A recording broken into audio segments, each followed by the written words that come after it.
Yo, what's going on, YouTube family? It's your man Jeremy Doodoo here, and this video is gonna be a little different because I'm walking around in my neighborhood. I got to get some fresh air, just got off work, and I find myself cooped up in my office a lot of times, just grinding away, and I need to start walking. So I decided to get out for a walk in the evening time, watch the sunset go down, and make a video for you guys.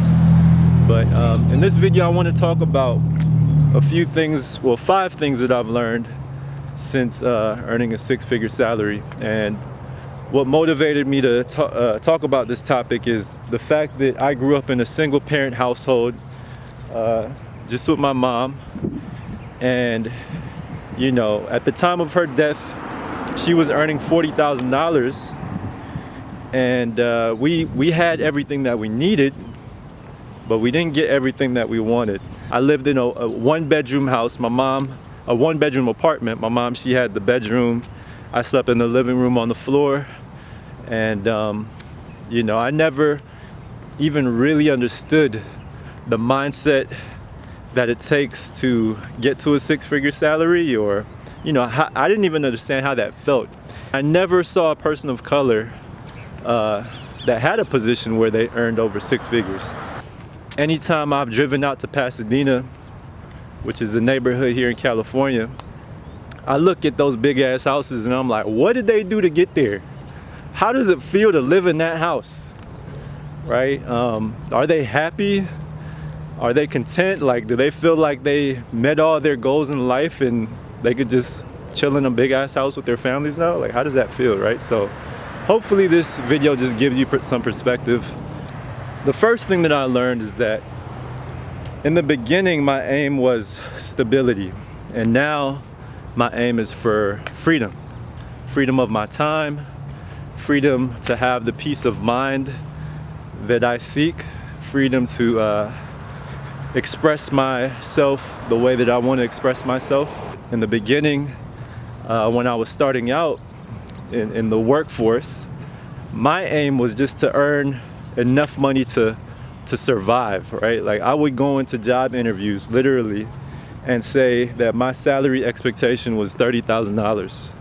And if you live here in Los Angeles, you would understand that $30,000 is enough to get you a studio apartment and live off of top ramen. And that's not a lot, but the reason that I chose $30,000 is because at the time of my mom's death, she was earning $40,000. In my mind, subconsciously, $40,000 was stable income. So I was like, if I could get 30K, I'll be straight. And what I've learned from that, looking back in hindsight, is that I was really undervaluing myself. In my mind, I wasn't worth more than that. And now I see that your stability doesn't come from a job. It really comes from the economy that's within you. Your ideas, your gifts, your talents. You don't only have to earn income through your job, right? And we've learned that, from over time, the past year that we've lived through, there's no stability in this economy that we live in this world that we live in. Your job can get cut at any moment. If you're gifted and talented and you believe in yourself, then you will always have some way to make a living, right? When you don't have enough resources, you learn to make with what you have, right? So if you have gifts in a particular area, you'll learn to make money off those gifts. And the second thing that I learned is that true wealth is in your health. In the past few years, I've been earning a 6-figure salary, but I always haven't been healthy. And when I'm unhealthy, the freaking money doesn't even matter. I've suffered from anxiety. I've dealt with stomach issues, joint issues, and all these things pile up from feeling anxious or being in an environment that doesn't serve you. You have to learn to understand how to create healthy boundaries. between your work life and your personal life, right? Like, especially if you're a parent, especially if you are in a relationship that you really care about. You know, you don't want to ignore your spiritual life or your family life, right? Those things are more important than your work, because if you ignore those things and you just focus solely on your job, you know, your foundation is going to be weak. And it's really easy to get caught up in thinking that, you know, if I get to 100, then I got to make it to 120, and if I make it to 120, then I got to get to 150, and it never ends, right? True happiness doesn't come from the wealth that you create. I think it really comes from feeling aligned with who you are as a person. And then the third thing that I've learned is that it's important to understand financial literacy before getting here. Understand your financial goals. For myself, in 8 years, I want to take a sabbatical with my daughter and travel to a few countries with her.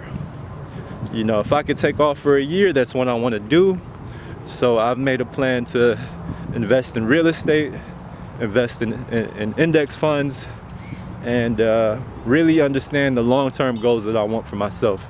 So before you get here, before you get that six-figure salary, understand what ETFs are, understand what mutual funds are, understand the stock market, and what different investment options there are out there that that meet your financial goals and your kind of financial investing style.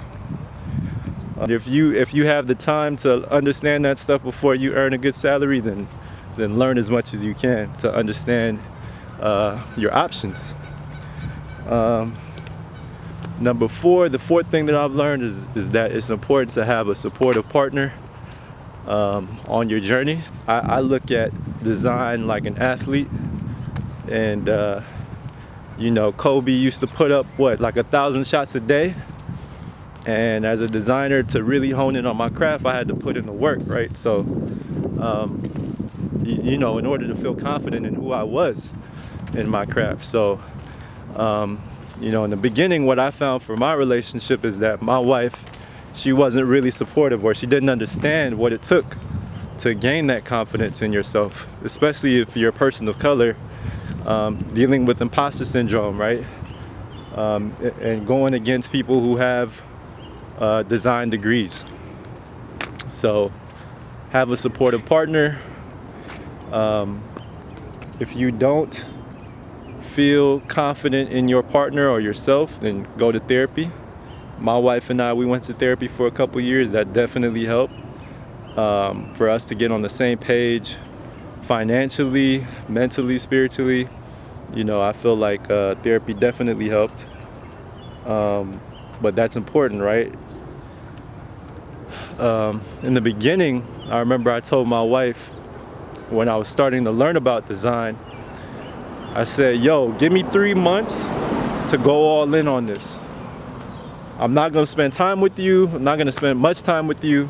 We're not gonna go on dates. We're not gonna go on vacations. I'm gonna spend this time really investing in learning this craft that I feel passionate about. So, and that was hard for her. It was hard for me too.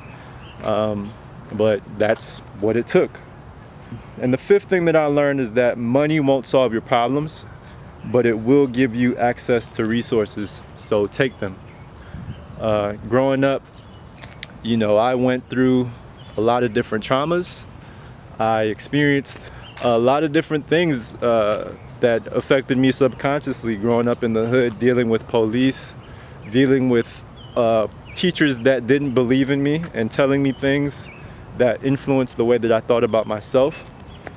And then when I got into the workforce, I didn't really understand how that affected me, right? Like I said earlier, when I was starting out, my goal was to hit $30,000. That's all I wanted, but I really do think I should have been aiming for more, right? There are people in positions who really don't know what they're doing all the time. and we're all just figuring it out. Doctors are trying to figure it out. Lawyers, when they start cases, they're trying to figure it out. It's really about how much confidence you have in yourself. That determines your salary. The conviction that you believe in yourself is what people are gonna feel about you, right? So it's not all about how much knowledge you've gained. Even if you went to college, you know, your salary is not dependent on that. What your salary really depends on is how much you believe in yourself, right? Because there are people in positions, like I said, like everybody's trying to figure it out. Executives at companies are trying to figure out how to understand diversity and inclusion, right? Leaders are trying to understand that same topic. They don't have it figured out, they're just trying. You know, they're putting their efforts in, or some of them might be putting their efforts in, others are not, right? But you got to understand that your salary is dependent on how much you believe in yourself. And if you have all those traumas living within you, by the time you get to the workforce and you don't have it, and you don't know how to deal with those things, they will come up, because they have for me plenty of times. And you got to get those access to those resources to take care of yourself, because no matter how much money you earn, if you don't take care of your mental, it doesn't even matter. This is the sixth thing that I've learned. I know I'm rambling a little bit, but understand that nothing's forever. Enjoy what you have.